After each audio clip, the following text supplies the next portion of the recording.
Well guys, welcome back. This year we had probably one of the best wild blackberry crops that I have seen, and that's important for a couple of reasons. It's important for the honeybees because blackberry blooms make up a large portion of their, it's a little bit rotten, a large portion of their nectar gathering supplies for the spring, but also we get some great fruit out of it as well.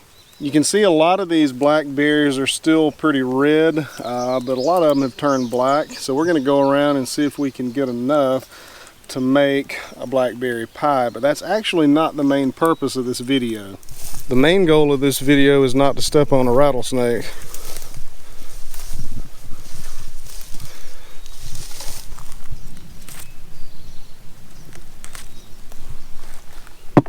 The main purpose of this video is for us to share a health struggle that we have dealt with for about 10 years now, and to let you know how we fixed it, because it's very, very common, and I'm willing to bet some of y'all are having the same exact struggle. When my wife and I first got married, coming up on 10 years ago, she was having some health issues that would range from mild and annoying to ones that would almost take her out for the better part of a day. And these issues were a severe heartburn, migraines, digestive issues, and tiredness, that kind of thing. And we really didn't know what was going on, and we really didn't know what to do about it. And then we started hearing about gluten issues, gluten sensitivity, celiac disease, that type of thing. Well, her symptoms really didn't match celiac's, and basically we did a process of elimination. She cut out gluten out of her diet in the form of whatever was made with flour, bread, desserts, cake, biscuits, that kind of thing. And all of those symptoms just all of a sudden went away. The migraines stopped, the heartburn quit, and the digestive issues stopped as well. And that was a pretty heavy realization for her, because there are tons of things that are made with flour. Flour, gluten is hidden in things that you wouldn't even think that it's hidden in. And so she got way, way better, and we went on a campaign and basically spent a fortune on gluten-free replacements for gluten products, gluten-free cookies, gluten-free flour to bake with. We went on a paleo diet for a while, which is heavy on the nut flours and that kind of thing, and her health drastically improved after that. And after years and years of this, we started hearing about people who had trouble processing American flour, eating bread and pasta and that type of stuff in the United States. But when they would go somewhere else internationally, they would have no trouble at all. My wife's cousin is a missionary in Tanzania, and when she's over there, she can eat pretty much anything she wants, but once she comes back, she begins to have issues again. We heard about people who would travel to Europe and they would eat bread and all kinds of things that they wanted to eat, but when they came back, the same products would make them sick. So I took a mission trip last year to Kenya, and while I was there, I picked up a bag of Kenyan flour, and my intention was to bring it home and bake things for my wife, and that's what I did. I got the flour and I brought it back, and immediately she made a red velvet cake with it, and she ate the red velvet cake made with this Kenyan flour, and it was fantastic. Not only did it taste better, but she didn't have any issues whatsoever. I mean, it was as if her body processed this flour 100% normally. It was basically miraculous to us, because we had been living so long under the guise that gluten was the problem. And it turns out for her, gluten was not the problem. Now, obviously, there are lots of people where gluten is the problem. Celiac disease, that's a gluten allergy. It can cause abdominal distension and all kinds of other issues and hospitalization, and can be quite severe. But my wife never showed any signs of having that issue, and the foreign flour worked quite well with her. So, of course, we started trying to figure out what it was in American flour that was making her so sick. And the bottom line is we couldn't quite figure it out, because there's too much stuff in the ingredient lists in American flour. If you look on the back of a bag of any standard American flour, you're going to get this incredibly long list of ingredients. You're going to get folic acid, you're going to get all kinds of preservatives, you're going to get a bleaching process, you're going to get just all kinds of stuff that you wouldn't think would be in wheat, in flour. And if you look at a bag of flour from another country, you look on the back, and more times than not, it's just going to say wheat on it. So, of course, we were really encouraged about this international flour and the fact that she could eat anything that was made with this flour. So, naturally, I tried to find that product in the United States. And, of course, unfortunately, I was not able to find it here. So, I did more and more research, and I was able to find a brand of flour from Italy. And it sounds super fancy, but it's just something that we order off of Amazon. But I started looking through the reviews of this flour, and there were people on there saying the exact same thing. They said, I took a trip to Europe last year, and I was there, I could eat the bread, and I came back, and I couldn't eat the bread here in the United States. So I began to order this flour from Italy, and it's fine. I can use it. I can use it in anything that I want, and it's fantastic. So we started ordering that flour, and lo and behold, the ingredient on the back of this bag of flour is wheat, as it should be. And we started cooking things, all kinds of things, and my wife was 100% fine with it.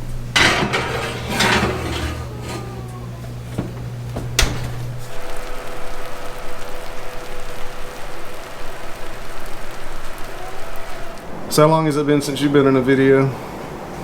Years. It's been a really long time. You and our daughter kind of like to be in the background sometimes and just kind of stay out of view. Well, just not around at all. Just not, not around at all. Just not around at all. My son and I, he's the main camera hog, and I get a shot in every now and then, I think. But guys, the pie turned out really, really well and really, really good. And my intent in this video is not to provide medical advice. Obviously, I'm no doctor. She's not a doctor. My goal was not to be controversial either, because it seems to me that food-related things, allergies, and so forth can turn political and controversial very quickly. And that's not my intention. My intention here was just to show what our experience has been, and you can take it from there. But this flour, I have a bag of it right here. It's called, this is the stuff we get now, what I was telling you about. It's from Italy. It's called Caputo flour. I'm sure I'm butchering that name. But if you look on the back of it, if I can find the ingredient list, soft wheat flour, ingredient list, soft wheat flour. And if I had a bag of American flour right now, it would take me a solid 5 minutes to go through the ingredient list, and I probably couldn't pronounce half of the stuff that's in there. Somewhere in that ingredient list, there is something. We're having a storm right now. We're having a storm right now, and the lights are flickering. Somewhere in that ingredient list is something that made her sick. Somewhere in the processing of the wheat, whether that was in the field, whether that was in the factory, wherever it was, there is something in American flour that just simply makes her sick. And a lot of other people too. We've had family members with the same issues. We have given them this flour right here, and they've been completely fine with it. I mean, I would say that your life has drastically improved since we started buying this. Well, I've been put on a lot more calories, but yeah, it's definitely improved. You've found a new hobby, and I love it. I benefit. You do benefit. So one of my new hobbies is baking. We bought a bread machine, and I use it absolutely all the time. But it's hard to describe how a sense of normalcy in the kitchen makes us feel, because at one point we were cooking with gluten-free ingredients, gluten-free flour, all of this stuff, and we still naturally had a few things that had American flour, American gluten, American whatever. in them. Like my daughter used to make muffins and they always had gluten in them. Sometimes I would want to make biscuits and it would have, you know, just standard American flour in it, and it was extremely difficult to be careful in the kitchen and not cross-contaminate everything and make her sick on accident. And since we have started with this flour, that's not an issue anymore. We can cross-contaminate all we want to, and there's no problems there. So it relieves some stress as we're cooking as well. Some fear. I mean, like, you see something didn't get wiped off the counter 100% and you don't know what it is. There was a time where we cooked only gluten-free and they had to suffer with the gluten-free eating, and it was really expensive that way. And so eventually, like when our daughter wanted muffins and I wasn't eating it, it wasn't a big deal. I was like, that's cheaper than me having to bake gluten-free muffins for you. Go ahead and do your own thing. But it did create a lot of stress and tension and fear over whether there were crumbs left behind or not. Yeah, and there was always the wonder, well, did I get everything? Did I clean everything properly? Did the cloud of flour that I'm working with, did it drift into something? So not only do we get to cook normal food, we get to have a lot less stress while cooking it. And we've started making our own pasta. We've started making, I mean, just anything. We make it. We've made crackers. I mean, the list goes on. We've done a lot of things with it, and it's been super, super nice. And the taste is really good. I make a loaf of bread with it, and when I make a loaf of bread and make a sandwich, you can taste the ingredients in the sandwich a whole lot better. I just don't know what is in American flour that seems to be canceling out the rest of the ingredients on the thing, like on pizza or on sandwiches and stuff.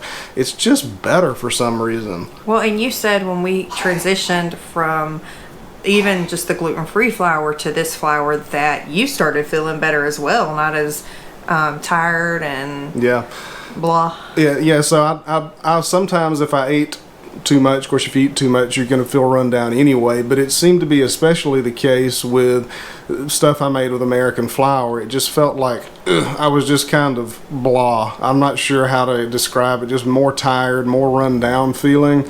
With this flour, I feel fine. I feel like I've eaten normal healthy food, and it's totally fine. Mm-hmm. And that's been a real encouragement as well. Just, it's nice to be able to eat food and not feel really junky about it after we're done. Yeah. So, and also, this is not a paid promotion either. I'm not going to give you an Amazon link, an affiliate link for this or anything, so I'm not going to make any money off of this except whatever the video produces. But this stuff, just type it in on Amazon. There are other companies that sell it besides Amazon if you don't do Amazon. My goal was just to share with you what our experience has been and what has worked for us, and this has very much worked for us. Now, of course, again, if you have celiac disease, stay as far away from this as you possibly can. And if you want to change your diet in any way, talk to your doctor first. Obviously, we're not physicians, and this is just what has worked for us. So just take it for what it's worth. I know there are lots of people who have issues with American flour, and this has 100% solved the problem for us. So I just wanted to share that and make a different kind of a video today, and just show y'all kind of how our lives have been over the last 10 years and how we've dealt with what I believe to be a very common issue in the United States and probably North America too. I'm not sure how far the expanse of American flour goes, but anyhow, the cobbler turned out extremely good. Blackberry crisp, blackberry pie, blackberry cobbler. I don't know. I'll put the recipe in the description, but it turned out extremely good. Well, it looks good at least. Let's taste it and see. I think the whole point's for me to taste it. Oh, that's good. I put a lot of butter in that. You can really taste it. Oh, that's good. It's really good. It's not it's not too sweet. It's not too sour. It's really just right. So that's amazing. Winner. Well, guys, thank you for watching this very different video. I'll be back in a few days with a giant log for the sawmill. I won't be on that one. She's probably not going to help me with that. But yeah, stay tuned for that. That should be out in a few days, and we'll get back to normal around here. So thanks for watching, and I will see y'all on the next one. Thumbs up. Thumbs up.